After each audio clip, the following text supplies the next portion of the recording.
প্রিয় দর্শক, আপনাদের সবাইকে স্বাগত জানাচ্ছি সময়ের আলাপে। সাথে আছি আমি মুস্তফা খন্দকার। দর্শক, আজ ২৬শে মার্চ মহান স্বাধীনতা দিবস।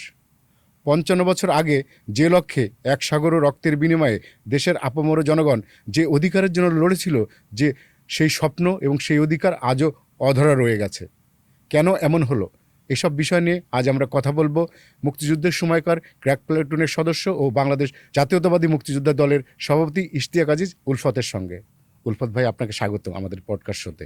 আমরা কতদূর এগিয়েছি আসলে স্বাধীনতার সেই প্রাপ্তি, আমাদের যে প্রত্যাশা তার থেকে?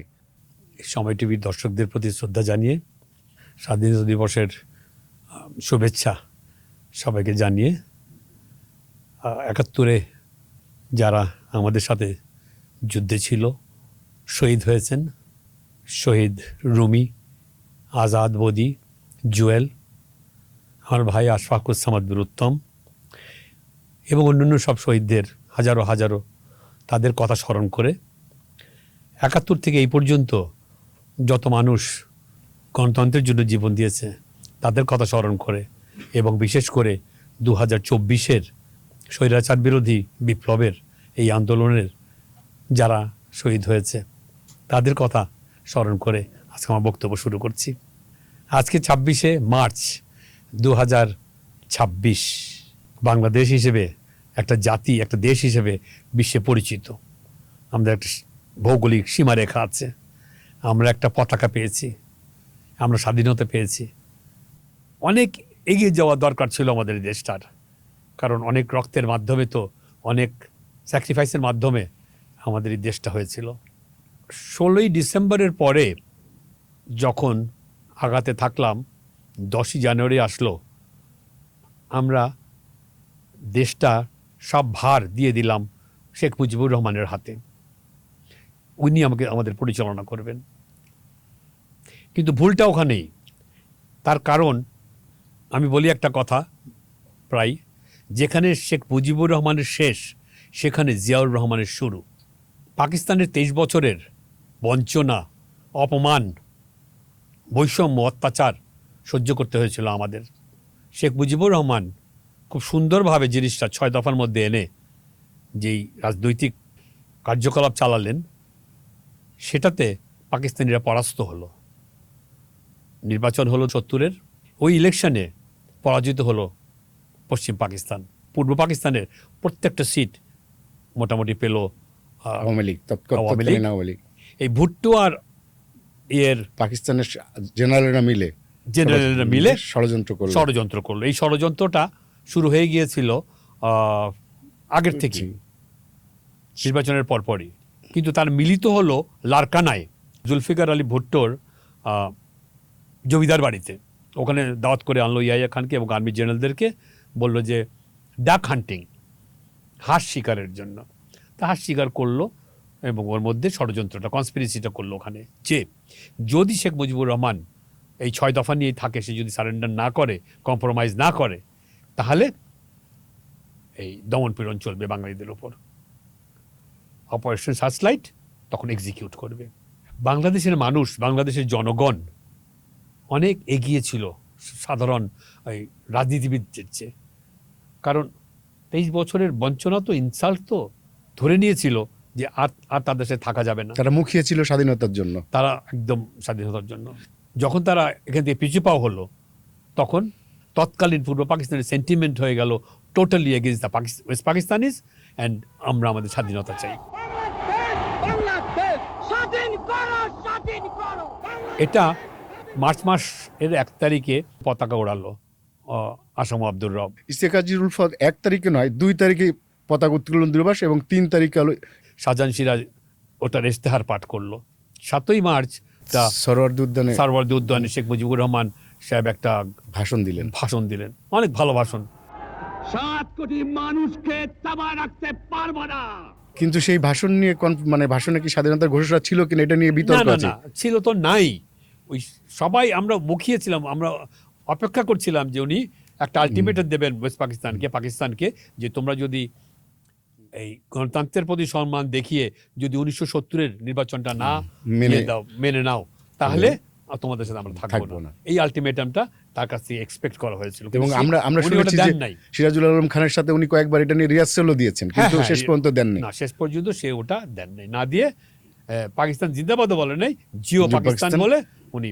না, আবার কেউ কেউ বলেন যে জিও পাকিস্তানের সাথে সাথে বাংলাদেশ পাকিস্তান না, না, জিন্দাবাদও না, বলেছে। না, বাংলাদেশের কোনো কথাই উনি বলেন নাই। না বলে আমরা তো তখন প্রেজেন্ট ওখানে, আচ্ছা, যে যার মতন করে চেষ্টা করে এস্টাবলিশ করতে। ইতিহাসটা লিখছে। হ্যাঁ, তো উনি চলে গেলেন কারোর সাথে কোনো কথা না বলে 7 তারিখ। তারপরে 13 তারিখে ইয়াহিয়া খান তাকে সংলাপের জন্য ডাকলো। এই সংলাপ চললো 23 তারিখ পর্যন্ত। তো উনি যদি, অনেকে বলে যে 7ই মার্চেই স্বাধীনতার ঘোষণা হয়ে গেছে, 7ই মার্চে ঘোষণা হলে তাহলে উনি সংলাপের জন্য কেন বলেন? সংলাপ টমলাপ কি? Logical question. হ্যাঁ, উনি আমাদেরকে প্রিপেয়ার করবেন দেশের স্বাধীনতার জন্য, ওই দিকে গেলেন না, উনি সংলাপ করলেন। সাংবাদিকরা জিজ্ঞাসা করলো ওনাকে যে আপনি কথা বলছেন, কথা কি আগাচ্ছে? উনি বললেন আগাচ্ছে না তো, আমি কি ঘাস কাটছি? আগাচ্ছে অবশ্যই। কিন্তু 23 তারিখে ভেঙে গেল। জুলফিকার আলী ভুট্টো আবার আসলো, এসে আবার চেষ্টা করলো শেখ মুজিবুর রহমানকে বোঝাতে, কিন্তু কোনো সুরাহা হলো না। সে গ্রিন সিগন্যাল দিয়ে জেনারেলদেরকে চলে গেল পাকিস্তান। 24 তারিখে ইয়াহিয়া খান চলে গেল, 25 তারিখ শেখ মুজিবুর রহমানও পাকিস্তান চলে গেল। পাকিস্তানে ধরা দিলেন। পাকিস্তানে চলে গেল, সে তো বাসায় ছিল।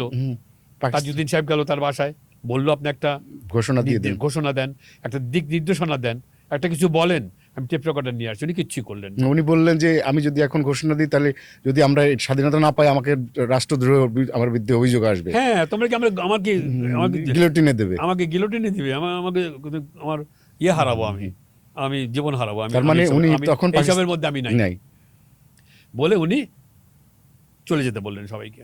I, Mr. Ziaur Rahman, do hereby declare the independence of Bangladesh.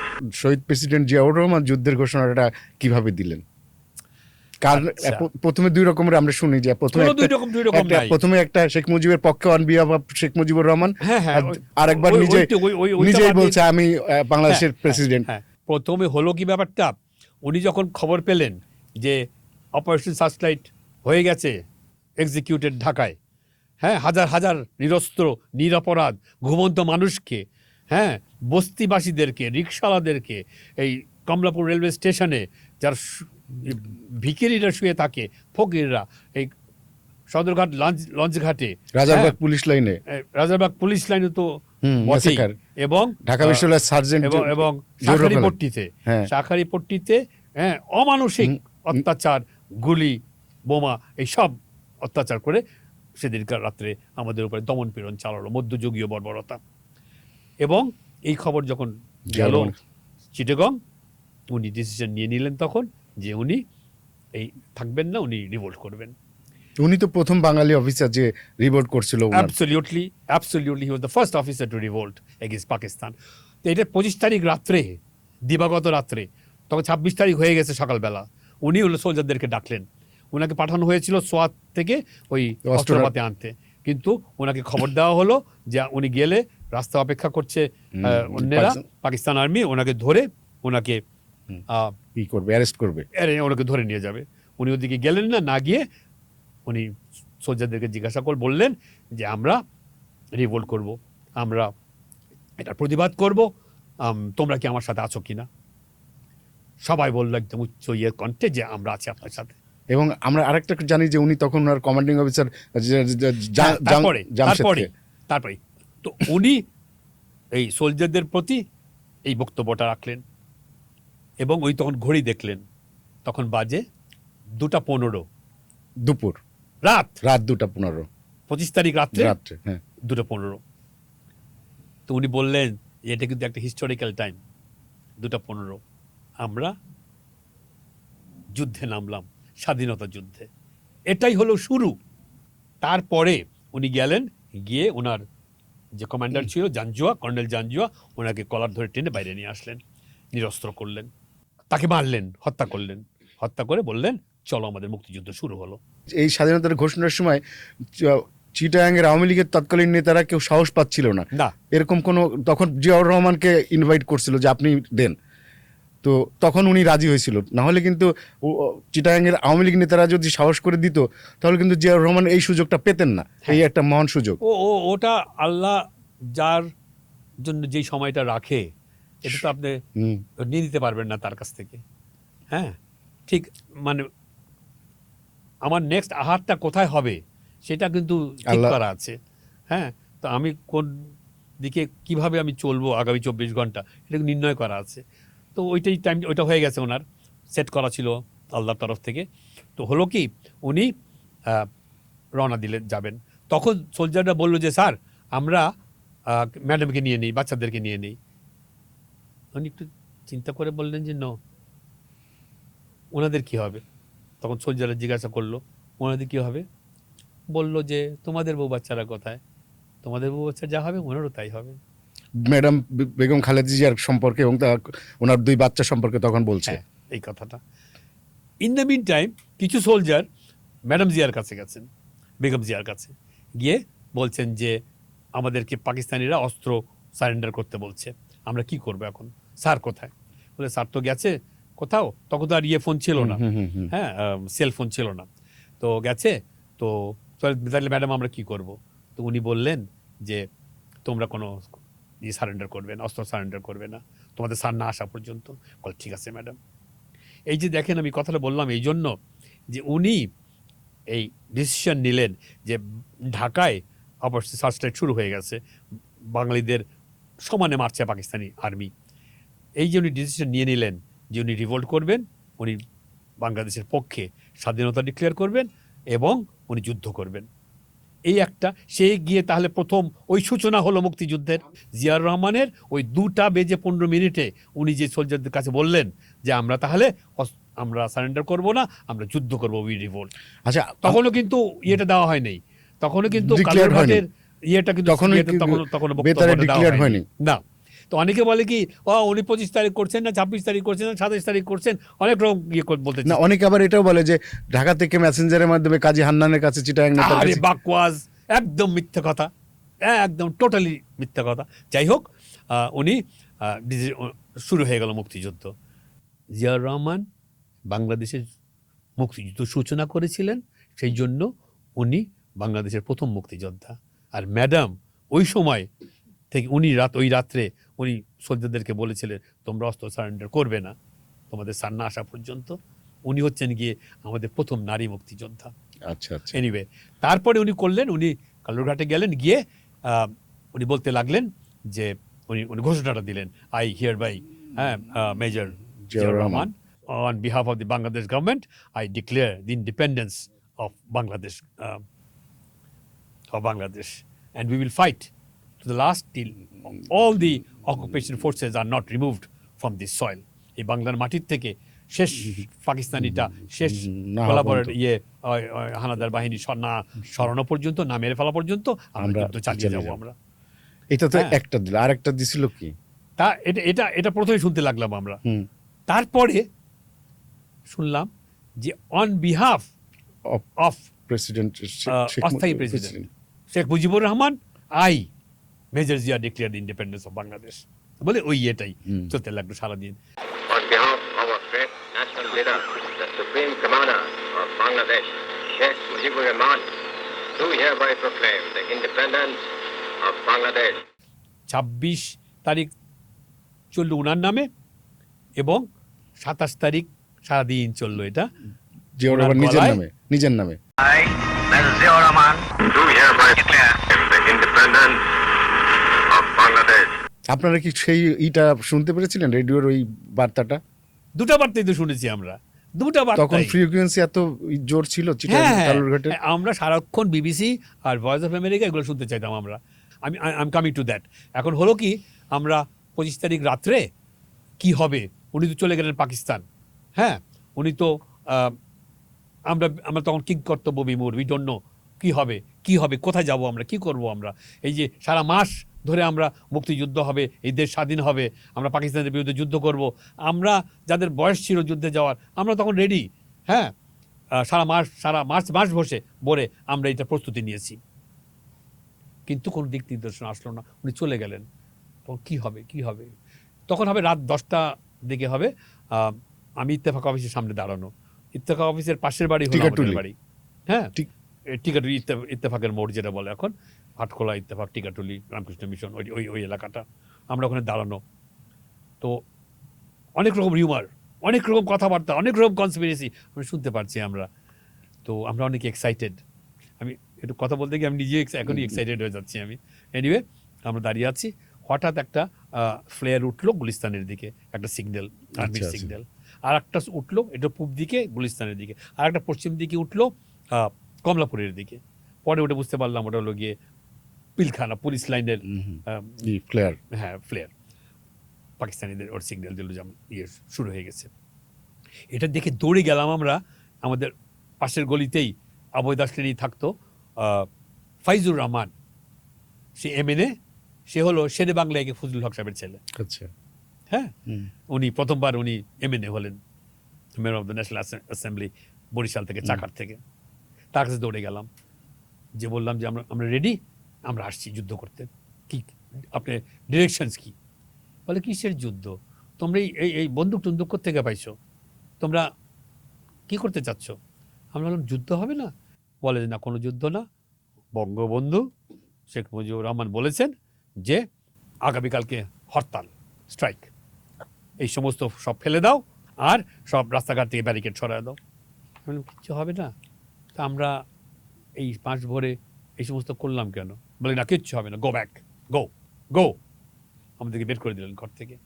আমরা ভারাক্রান্ত মনে ফিরলাম, ওই যা অস্ত্রপাতি ছিল এগুলো সরিয়ে ফেললাম, ফেলে বাসা অপেক্ষা করতে লাগলাম। রাত্রে তার ঘন্টাখানিক পরে ট্যাঙ্ক আসলো, এসে সেলিং করলো ইত্তেফাক অফিসে, দুম দুম দুম করে 3টে শেল মারলো। আগুন আকাশ পর্যন্ত উঠতে লাগলো।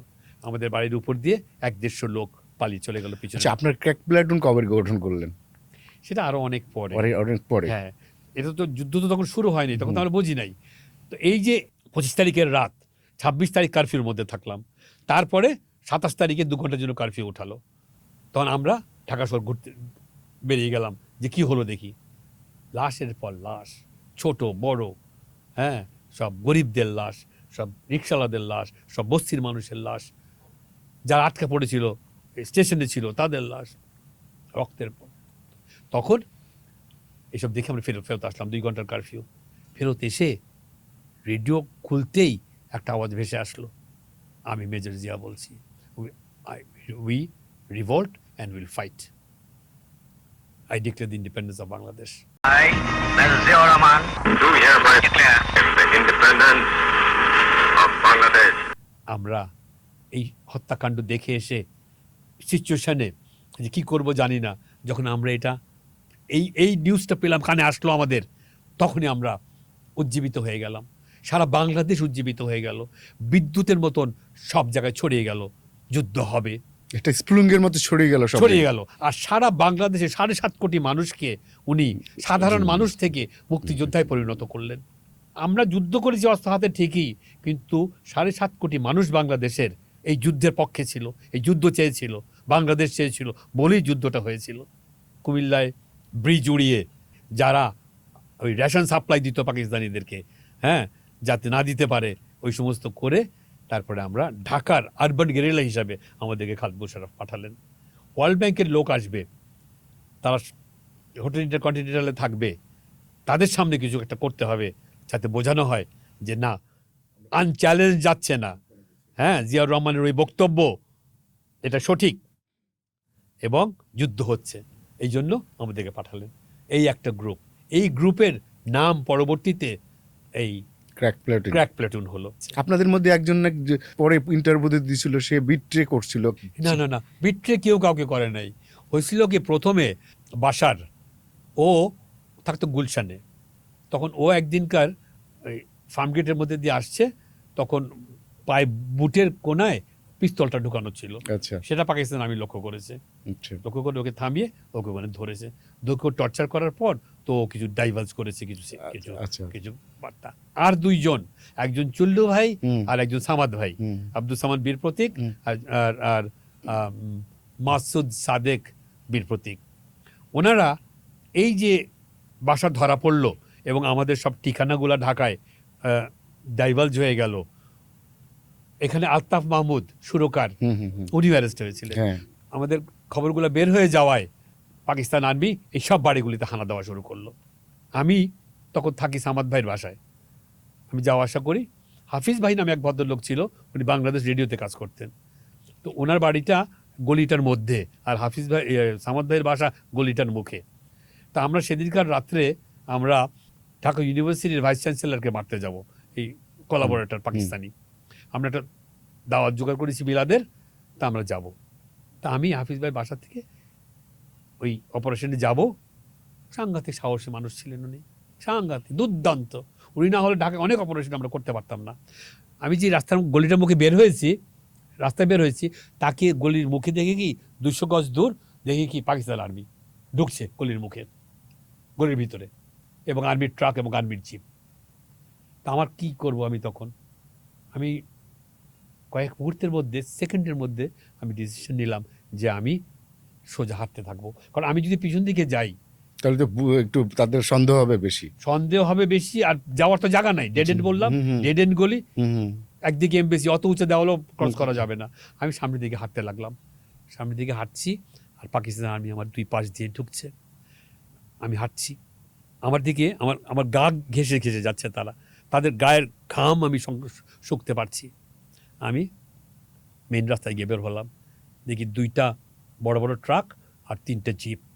আমি রাস্তায় বের হলাম, বের হয়ে ডান দিকে আমি মগবাজারের মোড়ের দিকে হাঁটতে লাগলাম। ঘুরে এর পরে দেখলাম যে জুয়েল, ক্রিকেটার জুয়েল, সেই জুয়েলকে পিছনে হাত বাঁধা, সাদা শার্ট, কালো প্যান্ট, রক্তাক্ত দেখি মুখ ঘুরিয়ে ফেললাম। ঘুরিয়ে আমি আস্তে আস্তে হাঁটতে লাগলাম। আর আমার এখনও আমি গা শিউরে ওঠে, আমার মনে হচ্ছে যে যে কোনো মুহূর্তে বলবে, হেই তুম রোকো, ইউ হল্ট, বলে আমার দিকে তেড়ে আসবে। কিন্তু আমি আস্তে আস্তে আস্তে আস্তে আগাতে লাগলাম মগবাজারের গলির দিকে। আমার পাও দুটো না এক এক মন ওজন, টেনে টেনে আমি হাঁটছি আস্তে আস্তে। হেঁটে ওখানে আসলাম, একটা স্কুটার পেলাম, এই সিএনজি, আগের দিনের স্কুটার। তো ওকে বললাম যে তুমি আমাদেরকে ইয়েতে নিয়ে চলো, আমাকে গোবিবাগ নিয়ে চলো। কত নেবে? বলে 2 টাকা। বেশি চাইলো, 2 টাকা। আমি বললাম ঠিক আছে 2 টাকাই। বলে এই সোজা গেলাম আমরা, এখন যেটা মৌচাক, এখন এই ওই মগবাজার মালিবাগ পার হয়ে সোজা যাচ্ছি। সবাইকে জানাতে হবে যে রেইড হচ্ছে, ধরা পড়ে গেছে। পথে যেতে যেতে আমি এটা আলতাফ মাহমুদ ভাইকে বলে যাই আমি, যে আপনারা সরেন এখান থেকে। আমি স্কুটার থেকে নামবো, নামতেই দেখি কি ওর একটা আর্মি জিপ। আমি একটা বলদার চাক থেকে বেরিয়ে আসছি আমি কোনো মতে। এই যে আর্মির জিপটা আমি দেখলাম, এটা দেখে না আমি আমার হিসাবে গন্ডগোল হয়ে গেল। আমি মনে করলাম এখানেও রেইড হচ্ছে। আমি আস্তে ঘুরে আমি উঠে গেলাম আমার জিপে, ইয়েতে, স্কুটারে, সিএনজিতে। বললাম চলো। আসলে পরে জানতে পারলাম যে ওটা ফ্রেন্ডলি একটা মেজর বা কর্নেল, তাদের আত্মীয়, তাদের বন্ধু ভিজিট করতে আসছে। আচ্ছা আচ্ছা। কিন্তু আমার এই ভুলের জন্য আজকে আলতাফ মাহমুদ নাই।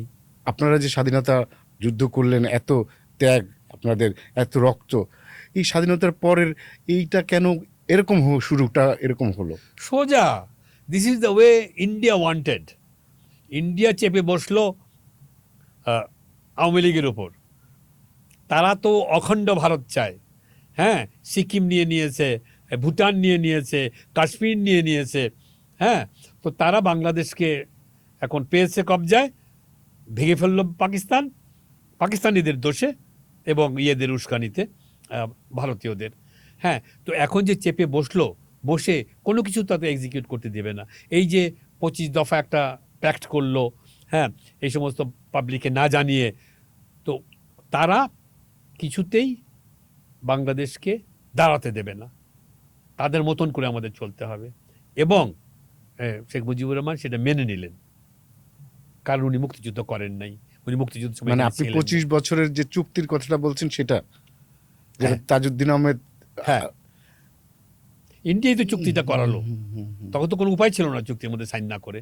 যেদিনকার চুক্তি সাইন হয় সেদিনকার ওই নজরুল ইসলাম সাহেব মাথা ঘুরে পড়ে গেছিলেন, মাথা করে পড়ে গেছে। এই যে আপনি বলছেন, ওকে, কাজের চাপিয়ে দেওয়া একটা স্বাধীনতা। যতদিন পর্যন্ত আওয়ামী লীগ ক্ষমতায় ছিল, তাদের তো জোর জুলুম অত্যাচার সহ্য করতে হয়েছে আমাদের, রক্ষী বাহিনীর অত্যাচার সহ্য করতে হয়েছে আমাদের। এই বাংলাদেশ আর্মির, এটা ভুলে যায় আর্মি, এখন আমাদের অফিসাররা যাদের বয়স হয়েছে ভুলে যায় যে তারা আর্মি বাদ দিয়ে দিত, তার রক্ষী বাহিনীকে ইস্টাবলিশ করতো, রক্ষী বাহিনী প্রায়োরিটি পেতো সবকিছুতে, সবকিছুতে প্রায়োরিটি পেতো, সবকিছুতে।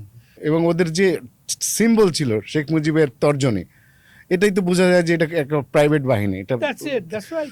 এবং অনেকে বলে যে শেখ মুজিবের ফ্যামিলি অ্যাসোসিনেট হওয়ার পেছনেও এই বৈষম্যটা অনেকখানি কাজ করেছিল জেনারেলদের মধ্যে। হ্যাঁ, কারণ আমরা তো দেখছিলাম, আমরা তো আর্মির সাথে খুব ক্লোজলি কানেক্টেড ছিলাম। হ্যাঁ, কারণ আমরা যুদ্ধ করেছিলাম তাদের আন্ডারে, কিন্তু তাদের যে ব্যারাকের মধ্যে নিয়ে আটকে ফেলা হলো। যে রিভলিউশনারি কাউন্সিলটা করা উচিত ছিল, কারণ রাজনৈতিক কারণে তো মুক্তিযুদ্ধ হয় নাই, একটা যুদ্ধের মাধ্যমে দেশটা স্বাধীন হয়েছে। কাজেই ওই যুদ্ধটাকে আপহোল্ড করতে হবে। এই যদি আপহোল্ড করে তাহলে তো আওয়ামী লীগের কোনো ইয়ে থাকে না। সেই জন্য ৭১-৭২ থেকেই আমাদেরকে সাইডলাইন করা হলো। আচ্ছা, আমি আজ পর্যন্ত সাধারণ মুক্তিযোদ্ধারা এটা বোঝে না অনেকেই, এবং আজ পর্যন্ত তারা অবহেলিত বা নিগৃহীত। কিন্তু আমরা খালি একটু সুযোগ হয়েছিল, একটা টাইম পেয়েছিলাম আমরা জিয়াউর রহমান সাহেবের সময়, সেটা স্বল্প টাইম, স্বল্প টাইম। সামরিক কু পাল্টা কুর মধ্যে দিয়ে আমরা এই জায়গায় পৌঁছেছি। কিন্তু ৯০-তে তো আমরা একটা এরশাদের মতন একটা স্বৈরা শাসককে বিদায় করলাম, আমরা নতুন করে স্বপ্ন দেখলাম, সেই স্বপ্নটা আবার ভঙ্গ হলো কেন? ঘুরে ফিরে আবার সবখানে সবকে কনস্পিরেসির পিছনে, জাস্ট লাইক বিডিআর কিলিং, সব কিছুর পিছনে ভারত। আজকে তারেক রহমান এই দেশের প্রধানমন্ত্রী। তারেক রহমান কে? উনি জিয়াউর রহমান সাহেবের ছেলে, বেগম জিয়ার ছেলে। হ্যাঁ, আমরা এখন আশা করতে পারি যেটা আমরা গত ৫৫ বছর আমরা পাই নাই, আমরা এখন পাবো। আচ্ছা, আমাদের পাঠ্যপুস্তকে মুক্তিযুদ্ধের ইতিহাস নিয়ে নানা সময় কোনো ইতিহাসই তুলে ধরা হয়নি, কোনো ইতিহাস তুলে ধরা হয়নি। এই যে পাঠ্যপুস্তক থেকে সব কিছু সরিয়ে ফেলেছে। ওখানে তিতুমিরের কোনো নাম নাই, ওখানে মৌলানা আব্দুল হামিদ খান ভাসানীর নাম নাই, ওখানে হাজী শরীয়তুল্লাহর নাম নাই, ওখানে সারওয়ারদিন নাম নাই, একে ফজলুল হক সাহেবের নাম নাই।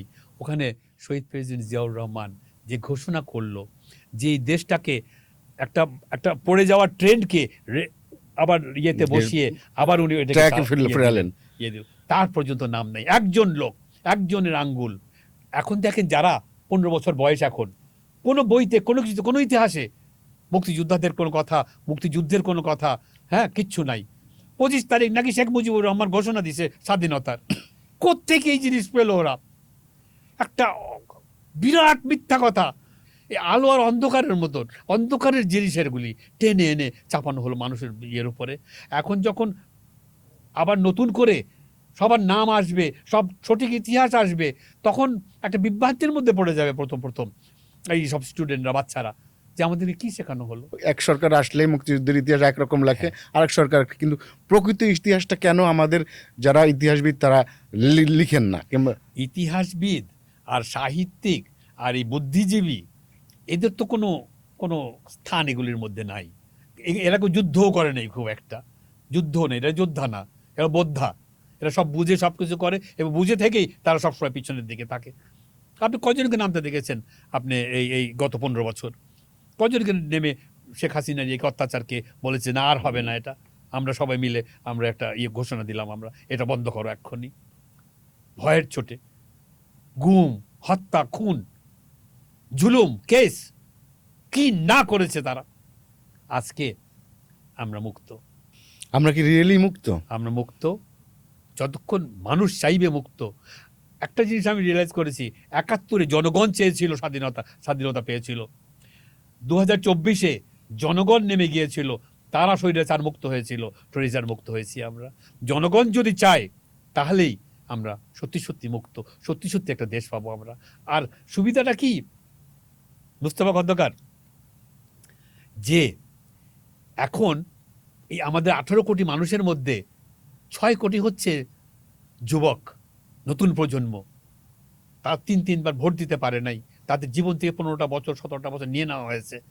এরা চাইলে সামনের দিনে যা চাবে তারা, এবং যদি সেটার প্রতি সিনসিয়ার থাকে, দেশপ্রেম থাকে, তাদের যদি ভবিষ্যতের একটা জিনিস শক্তভাবে তারা গোছাতে চায়, তাহলে তারাই দেখতে নির্দেশনা দেবে। এবং রাজনীতিবিদদের এটা মেনে এটা চলতে হবে, এটা ছাড়া কোনো উপায় নাই। আপনার কি মনে হয় যে আমরা এখন একটা ট্র্যাকে ফিরছি? এখন আমরা আমাদের শোষণমুক্ত সামাজিক একটা ন্যায় বিচারমূলক একটা সাম্যের অবশ্যই আমরা তো আর ওই সাম্য, সামাজিক ন্যায় বিচার আর মানবিক মর্যাদা এত কিছু তো বুঝি নাই ৭১-এ। হ্যাঁ, আমাদের বদলা নিতে হবে, দেশ স্বাধীন করতে হবে। মরলে মরবো, কোনো পরোয়া নাই। আমরা এই জন্য গিয়েছিলাম। কিন্তু এখন যে আপনি শোষণ বঞ্চনাটাও তো সামনে- ছিল আমাদের সামনে, পাকিস্তানিদের শোষণ হ্যাঁ। বঞ্চনা। তো সেই বঞ্চনাটা যদি আমরা স্বাধীন দেশে আমাদের মানুষদের কাছ থেকে পাই, সেটা তো আমাদের আরো বেশি কষ্টের। সেইটা থেকে আমরা অফকোর্স মুক্ত পাবো কিনা। দেখেন গত 15টা বছর, হ্যাঁ, আওয়ামী লীগাররা যা চেয়েছে, শেখ হাসিনা যা চেয়েছে তাই করেছে, তাই হয়েছে। কিন্তু এখন শেখ হাসিনা রেজিমটা আমরা পেরিয়ে আসছি, হ্যাঁ। আমরা কি এখন আশাবাদী হতে পারি কিনা? অবশ্যই, অবশ্যই। এবং খালি শোষণমুক্ত পাওয়া না, এই যে গণতান্ত্রিক যে একটা ধারা, 71-এর পরাজিত শক্তি, এই রাজাকাররা, এই জামাত, এই আলবদর আল শামস, এরা আজকে অপোজিশন। এটা কি ভাবা যেত? এটা যদি গণতান্ত্রিক একটা সঠিক এর থাকতো। পেছনে তো শেখ হাসিনাই দায়ী। এটার জন্য গত 15 মাসের একটু পলিটিক্সও আছে। বিএনপি, একলা বিএনপি যুদ্ধ করেছে একটা অসম শক্তির সাথে, আওয়ামী লীগের সাথে। না, 24-এ তো ছাত্ররা যোগ দিয়েছে, ছাত্র জনতা। ওটা তো 24-এ, এটা তো 1 মাসের জন্য। 1 কিন্তু- মাসে কি ওই অবস্থায় নিতে পারে? না। আমরা বিএনপির কর্মীরা 15 বছর যুদ্ধ করে, আওয়ামী লীগের ছিল আর্মি, আওয়ামী লীগের ছিল পুলিশ, আওয়ামী লীগের ছিল বিজেপি, আওয়ামী লীগের ছিল হেলমেট বাহিনী, আওয়ামী লীগের ছিল কেস, আওয়ামী লীগের ছিল জেল, সব কিছু। ওটার বিরুদ্ধে বিএনপি 15 বছর ধরে যুদ্ধ চালিয়ে গেছে এবং তারা সব গুম, হত্যা, এই নির্যাতন, জেল, কেস লক্ষ লক্ষ সহ্য করেছে। আলটিমেটলি 24 আসছে, তখন জনগণ নেমে গেছে। জনগণ নামায় একটা পরিবর্তন আসছে। কিন্তু বিএনপি সব সময় এটা ধারণ করেছে। এই 24-এর আন্দোলনটা বিএনপি ধারণ করেছে। আমরা ব্যাজ দিয়ে যাই নাই, আমরা বিএনপি সামনে ধরি নাই, কিন্তু আমরা সব সময় ছিলাম। যারা ভাতের এই হারুনের হোটেলে ভাত খেলো, তারাই যে করেছে, তারাই যে হিরো। নো, আপনি চিন্তা করতে পারেন যে এই 15 বছর একটা মানুষের জীবন থেকে যখন নিয়ে যাওয়া হয়, একটা 20 বছরের ছেলে ধরেন ছাত্র দল করে, যুব দল করে, তার উপর অত্যাচার জন্য সে ঘর থেকে পালিয়েছে। 15 বছর সে পলাতক। হ্যাঁ, 15 বছরের মানুষের জীবন থেকে নিয়ে গেলে 20 বছরের ছেলের, সে পড়াশোনা করতে পারে নাই, সে বিয়ে করতে পারে নাই, সে ব্যবসা করতে পারে নাই। সে যখন তার বাসায় ফেরত গেছে, তার পুকুরে মাছ ধরতে গেছে, তখন অন্যেরা বলে এই দেখ অন্যের পুকুরে মাছ ধরে, চাঁদাবাজি করে, এটা করে, ওটা করে। ওই দখলের পরের পাল্টা দখলটাকে তারা এস্টাবলিশ করে। তখন এই 15 মাস বিএনপিকে কোন ঠাসা করতে লাগলো। আমাদের উপর যে নির্দেশনা আসতো উপর থেকে যে তোমরা সব দখল করে ফেলো দেশটা। এখন আওয়ামী লীগ নাই, আমরা 15 বছর তাদের সাথে যুদ্ধ করেছি সমানে সমানে, তা আমরা থাকবো না, আর কে থাকবে মাঠে? কিন্তু বিএনপি সেটা করে নাই। আমরা আশাবাদী হতে চাই যে আগামী তারেক রহমানের নেতৃত্বে আগামী বাংলাদেশ একটা শোষণমুক্ত একটা ভালো।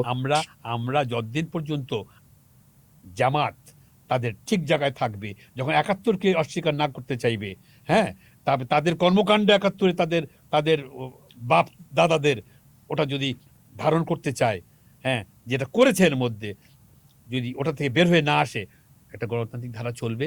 আপনি 100% শিওর থাকতে পারেন যে আমরা একটা সুন্দর ভবিষ্যতের দিকে আগাচ্ছি। তারেক রহমান সাহেবের নেতৃত্বে বিএনপি একটা সরকার গঠন করেছে।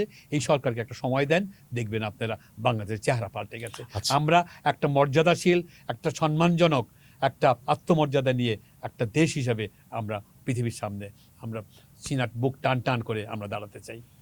আমরাও আশাবাদী হতে চাই। ইফতেখার উলফাত, আপনাকে অনেক ধন্যবাদ আমাদেরকে সময় দেওয়ার জন্য। Thank you.